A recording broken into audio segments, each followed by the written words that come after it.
नमस्कार नीलिमा किचन को आपण मानक अनेक अनेक स्वागत। आज मु आपण मानक सहित शेयर करी सोयाबीन पकोड़ा रेसिपी। पकोड़ा देखा जेमिति सुंदर खाइबा को बहुत क्रिस्पी एवं टेस्टी। तेबे भिडियोटी को स्किप न करी प्रथम रु शेष पर्यंत देखंतु। आशा करुछि भिडियोटी आपण मानक बहुत पसंद आसीबो।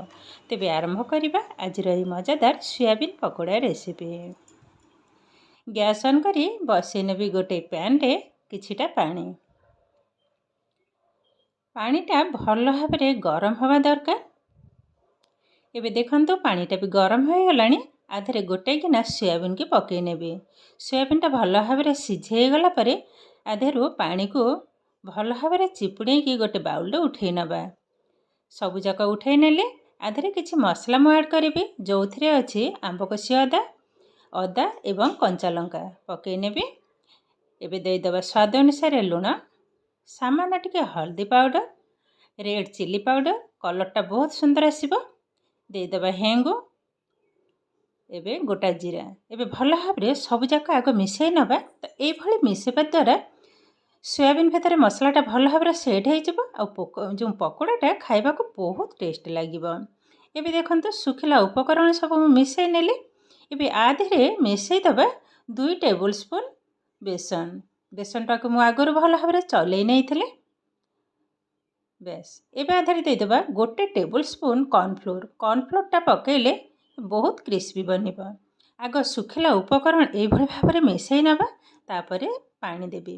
ए भली भाव मिसवा द्वारा जेहेतु सोयाबीन रे पानी अछि तो सुखिला मिसैले सोयाबीन भितरे भल भाव सेट हो जिवो। अल्प टिके पानी नहीं नेले एबे गोले नबा। बेसी पतला हेबनी, ठीक एई भली भाव सुखिला सुखिला ही हबो। देखंतु कलरटा भी बहुत सुंदर देखा होछि। ए रेडी हे गलानी। एबे गैस ऑन करी बसई नेली कड़े। दे दबा तेलटा भल भाव गरम हबा दरकार। गैस रो फ्लेम को मु एई समय रे हाई रे ही रखे जे। टिके चेक कर नबा। देखंतु ए तेलटा भी हमर ऑलरेडी हे गलानी। एबे गैस रो फ्लेम को मीडियम रे ही रखिबा। तापरे गोटी गोटी करी ए भली भाव सोयाबीन को तेल रे छाड़ दबा। देखंतु जेतिकी जीव पकई नेले। एबे देखंतु धीरे धीरे ऊपर को भासी उठिलानी। जो पर्यंत ए सोयाबीन रो बबल्सटा न कमिबो सेही पर्यंत भाजिबा। मझिरे मझिरे ए भली भाव तळ ऊपर करी उल्टै नबा। देखंतु ए भी धीरे धीरे बबल्स कमी आसिलानी। तथापि आउ टिके हबो नहले भितरे किंतु क्रिस्पी बनिबनी। केतेटा सुंदर बनी देखंतु। ये किंतु हमर एकदम रेडी हो गलानी। बबल्स भी कमी हो गलानी। एबे तेलरो बाहर कर नबा। एबे गोटे टिश्यू पेपर ऊपर उठाई नेबे। एक्स्ट्रा तेलटा शो कर जिवो। बाकी तक भी समान आकार छाणी नेबे। पुणी ताको तळ ऊपर करी मझिरे मझिरे गोळेई नेबे। देखंतु एई भली भाव रे ही गोळे नबा।